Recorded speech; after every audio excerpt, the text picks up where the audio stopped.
Howdy doody buckaroonies, and welcome back to another episode of Morning Coffee with Cameron. Way back in the year 2006, Mel Gibson was busy playing real-life Grand Theft Auto and racking up a bunch of DUI charges while going on weird anti-Semitic rants. Children across the globe were delighted at the premiere of Hannah Montana, and of course, a bunch of middle schoolers were busy shouting their favorite Borat quotes at each other. But elsewhere in the world, a man named Paul would go on to release what would become one of my favorite sound design utilities, with nothing else out there really like it, and even spawning a little niche-y meme subculture of its own. Of course, we're talking about the one and only PaulStretch. PaulStretch is one of those classic things that I think every producer should really know about. It's a super cool tool and there's not a whole lot else out there like it. And you can download it right now for the low price of exactly $0. But today, we're going to be taking a look at its plugin counterpart, PaulXStretch, which is available as a VST2 and AU format plugin to bring the fun of PaulStretch into your DAW. PaulStretch is a time stretching tool, but it's not really like traditional time stretching inside of your DAW because it's meant to be taken to absolute extremes. In fact, the original version of PaulStretch can take a piece of audio and stretch it out up to 1 quintillion times the original length of the audio. It's really just super cool stuff, and it can produce some absolutely gorgeous and otherworldly results even out of the most simple input material, and it's just a lot of fun to mess around with and see what you get. PaulXStretch and the original PaulStretch are both available right now. If you want to check them out, you can go grab them with the link in the description, and if you'd like, you could pause this video and go get PaulXStretch and set it up and follow along as we go with your own input material to make something super weird and fun by the end of this video. Today's episode of Morning Coffee with Cameron is brought to you by DistroKid. I've been using DistroKid myself since I started releasing music, and it's by far the easiest way to get your tracks released. For only $20 a year, you can get your music out on all the major retailers in the known universe. With unlimited uploads and a ton of great tools to help you promote your releases, DistroKid is an all-in-one solution for releasing your music. If you've got some new tracks to release, you can use my affiliate link in the description to save 7% on DistroKid. You get to share your music with the world, and you get a warm, fuzzy feeling for helping to support the channel so I can make more videos like this one. Here we are in the DAW, and what we're going to be doing is taking the sound of piano tech and by way of PaulStretch and a handful of other plugins, turning that into this.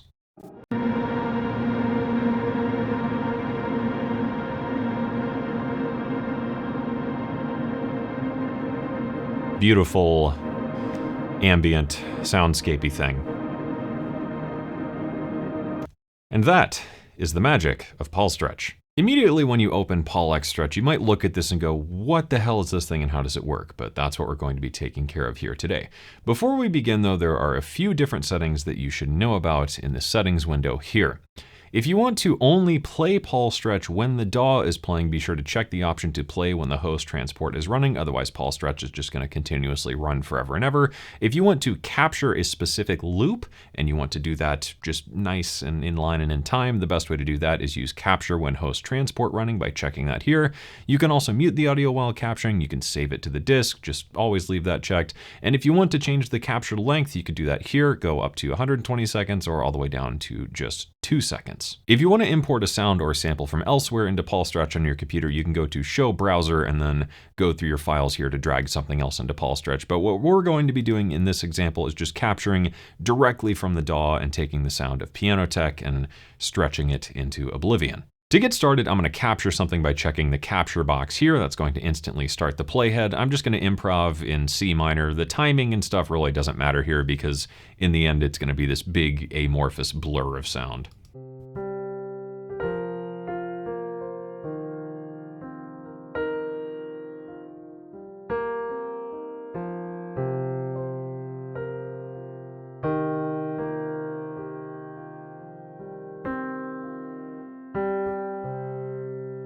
Sure.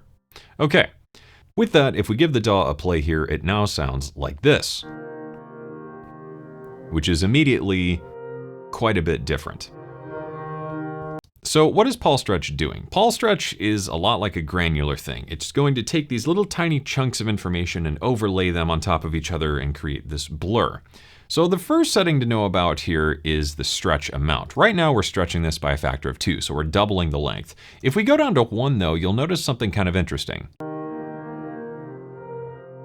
That doesn't really at all sound like what we recorded.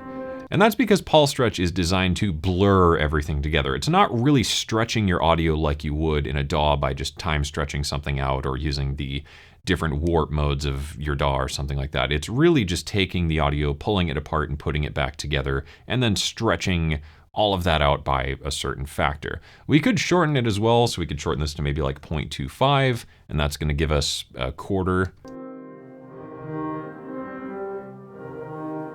But still sounds very blurry and messy. Let's take this up though to what PaulStretch is really intended to do, I guess, and set this to something like 20.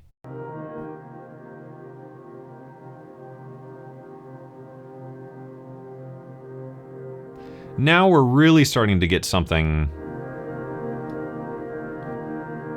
very blurry and grainy and interesting. The next setting to talk about here is the FFT size, which is basically the analysis window. By increasing or decreasing this, we can change the timbre of the texture that we're going to get out of PaulStretch. With a very small FFT size, very gritty, almost like short grains. You can hear them sort of flickering there. With a longer FFT size though, you get these gorgeous, smeared, blurry textures. Let's move on and talk about some of the other basic settings, and then we'll dive into some of the more advanced ideas. The next settings here to talk about probably would be pitch shift and frequency shift. We'll just kind of move down here. The pitch shift operates in semitones. So I know this was in C, so I could raise this up a fifth, and that's gonna play this out of G. We could raise it an octave. We could lower it an octave. Get something very dark and brooding. The frequency shift is just a frequency shifter, so we could shift this by, let's say, 75. Get some weird shifted things going on there. That's really interesting though for more kind of atonal sound design, which we'll showcase here in a minute. The next thing I think that is on the easier side would be moving down here to the filters, and then we're going to talk about some of the more interesting things PaulStretch does. The filter low and filter high are a high pass and low pass, so if we high pass this, it starts at 20 hertz, moves up to 20K, we just get nothing.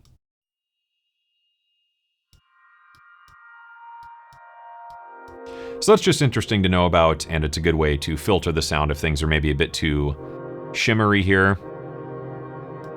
Drop that down, start shaving off that high end. Get more of almost like a future garage or ambient texture. Then we've got the free filter, which we can talk about here. These modules down in the bottom we're going to dive into more in a moment, but basically you can just click these different modules to check them on or off. You can also click and reorder them, but let's move to the free filter here. If we check the free filter box, we can go in here and click and draw to add points to this filter and start to make some adjustments to the overall spectrum. Maybe we want something that has kind of a low-mid focus, something like that, and then maybe something around 5K, and now we've got this. We could also tilt it, more bass, more high end. We can also shift this, so we can add or subtract gain, and we can also adjust the spectrum, so almost using this like a custom high pass, low pass sort of deal. Another interesting thing to try is the random, so we can add a random here, maybe add more bands, increase the rate down to 1.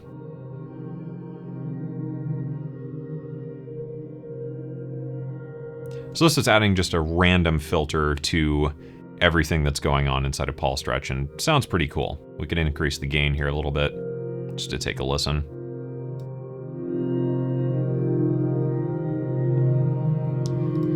So you can definitely get some pretty weird things that way. Moving back here in this lower window, let's now flick to the ratio mixer, because this is a pretty easy thing to understand, and this is probably the last easy step before we get into some of the cooler ideas within PaulStretch.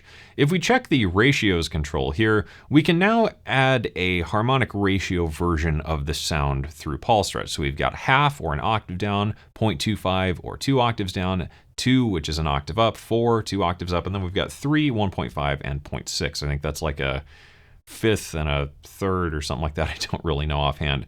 But let's give this a play and bring in this lower ratio. Get the volume a bit more under control there. Let's bring in the octave for some nice shimmer.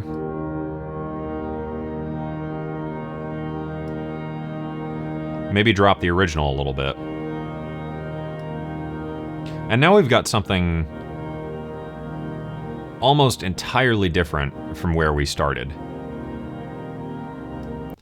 And as you can probably tell, this is pretty powerful, you know, taking just a simple little melody loop and getting these amazing texture washes out of it. Now let's move into a few more interesting ideas in PaulStretch. I think first up, let's talk about harmonics here. If we click harmonics, you'll see it highlights these controls here, which we can use to start dialing in the harmonics. If we check this box, I'm gonna get rid of the ratios for now, we can start to do something pretty fun. And this is pulling apart the harmonic content that's already inside of PaulStretch. So first up, we need to set the bass frequency. Let's set this to 110, which is A, okay? So we got 440, we start dividing that in half, we get 110. Let's actually take this down to 55. That'll give us more information to work with here probably. With this control, we can add a number of harmonics, or how many harmonics from this series are added together. So if we drop this down to like 4, extremely subtle.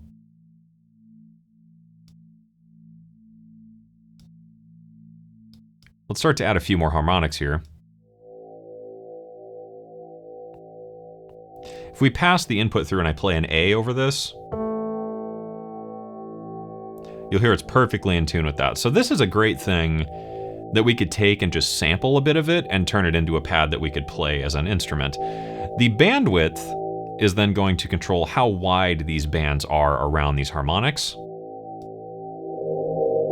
So we're starting to get more information there in the spectrum. But if we dial it back, we can make it very precise and clean. There, though, we can get a couple extra bits of information that are pretty interesting. The final control here is the Gaussian or Gaussian harmonics, and this just changes the shape of the window that the harmonics are analyzed with. Not really a super prominent thing, probably not a control you ever really need to mess with. Moving on, we've got tonal versus noise. So we have tonal versus noise bandwidth and tonal versus noise preserve. If we listen to this pad again, right now it's just the full harmonic spectra of everything happening.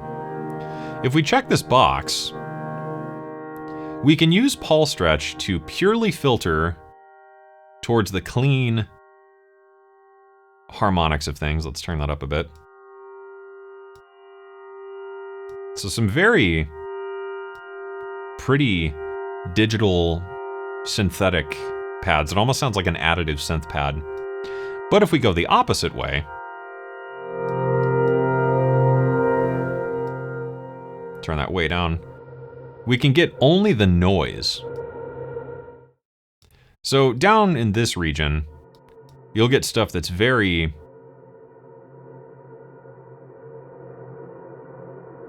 just distorted and inharmonic sounding. We could up the bandwidth. And this is amazing for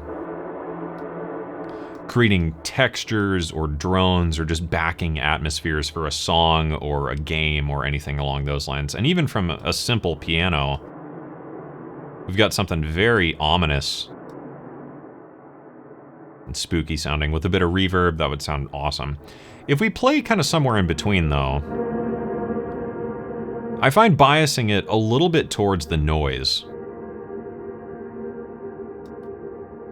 really creates these beautiful kind of chaotic drones, and you can't really place your finger on exactly where that's coming from.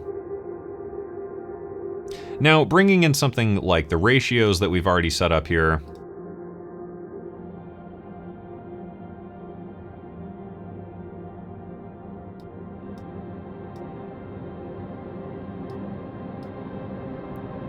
we can get something really interesting sounding. The final couple of things to talk about here would be the spread. So we can check this box and go to frequency spread, and this just detunes everything. So we can just make absolute noise and chaos, or somewhere sort of in between. And then we have the compressor module here. We can enable this and then use the compress slider just to squish the dynamics of things down. This is particularly useful if you've got something like this where there are very big transients and then very quiet little bits of stuff going on, just to tame the overall sound and make it a bit more usable. The final controls here would be the crossfade length. I think you probably understand what that means. At the loop point where it goes to the end here, you can adjust the length of that crossfade just to smooth that out if it's too clicky or weird. The onset detection is a bit of a weird control. I'm not honestly sure when this is useful, so I'm not really going to comment on this control. And the final things are the start and end. So if we wanted to trim this sample, we could change the start position here by sliding this, or change the end position by sliding this. Alternatively, you could just select a region. Let's say this was just a chord from a loop that I liked. I could just select this and it's automatically going to set those for me. One last thing to talk about are the inputs and outputs here. This really depends on if you have a DAW that supports multi in and out things, or if you wanted to do things with multiple inputs and outputs. You can configure the number of inputs and outputs up to 8 each. So if you had a DAW like Bitwig here, where I can add different output chains to things, I could go into my DAW, add these chains, and then add individual processing to those separate outputs. Now, this doesn't give you 8 instances of PaulStretch, but rather 8 outputs from it, so you could process each of these outputs with, you know, a chorus on one, a delay on another, a distortion on one, and then put it all back together in your DAW and make something kind of cool with that. It's a very neat feature, but not something I personally use all that much. It's just something I think you should know about. Finally, at the top here, we have a pause control, which pauses everything, a freeze control, which freezes it in place, bypass stretching, which just bypasses the crazy stretching algorithm here. We can have a play rate. We could take this to 0.5. That's going to slow it down. So this is much more like stretching in your DAW. We could double it, give us an octave there. And then we can check the box. If it loops, it'll just play once and then stop if it doesn't loop. If it does loop, I think you get the idea. And if we go back to stretch mode, we can change the stretch amount. Maybe we could up this to 28. And boom, we're back to our amazing piano texture drone thing here. In terms of sound design utility, PaulXStretch does a whole bunch of different stuff. As you can hear, we can get these amazing pads and textures. We can get these sort of pseudo additive type things out of it. We can do a ton of different weird things with PaulStretch, including turning this into just pure chaotic noise for atonal textures and drones.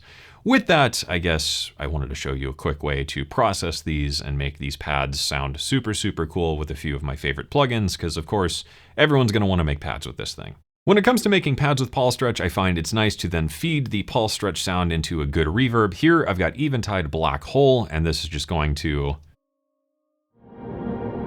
completely wash this texture out. Maybe give a bit of that dry signal back to get some of that crispiness. Then I like to bring in a saturator. Here I've got Newfangled Saturate. This really starts to sound pretty gritty and fat, which I like in pads. A little bit of something like Sketch Cassette just to add some texture and movement to things. Then maybe something like Devious Machine's Texture. This just adds some noise and stuff on top that can be kind of interesting to blend. Filtering this can be pretty helpful as well. Maybe get something right about there. And then a little bit of EQ.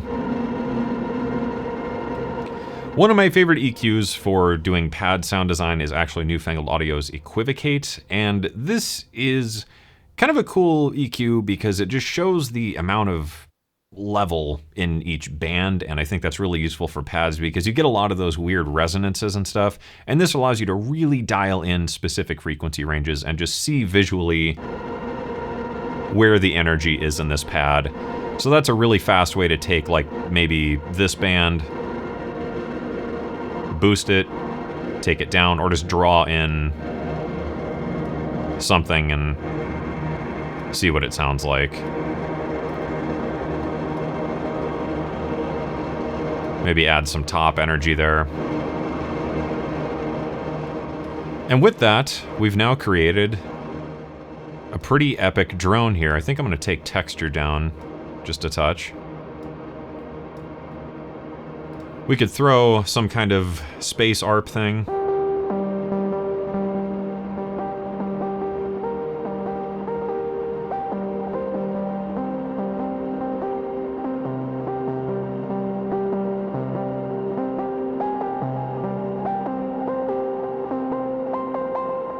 And we've created an amazing, super cool spacey drone using PaulXStretch. PaulStretch and PaulXStretch are both available right now for the low price of exactly $0. I cannot personally think of a good argument as to why you should not go download it. It's super useful and it's just a lot of fun. If you do anything involving sounds that are atmospheric or whatever, or maybe you just want some cool pads to sample and play with, or you want to design some weird, noisy, droney textures to lay under your song, or you want to add some noise to a kick drum, or any number of things. PaulStretch is just a super cool, super useful tool that's a lot of fun to mess around with. Of course, as well, once again, thank you to the developers of PaulStretch and PaulXStretch for making something like this free and accessible to everyone. I always love to see great free software out there. And of course, if you know of any other free and or open source software that musicians and sound designers should know about, feel free to leave that down in the comments below. To those of you developers making this kind of stuff, you're out there doing the Lord's work. With that, thank you for watching. I hope you enjoyed it. I hope you learned something. And of course, as always, I hope this inspires you to get out there and make something awesome.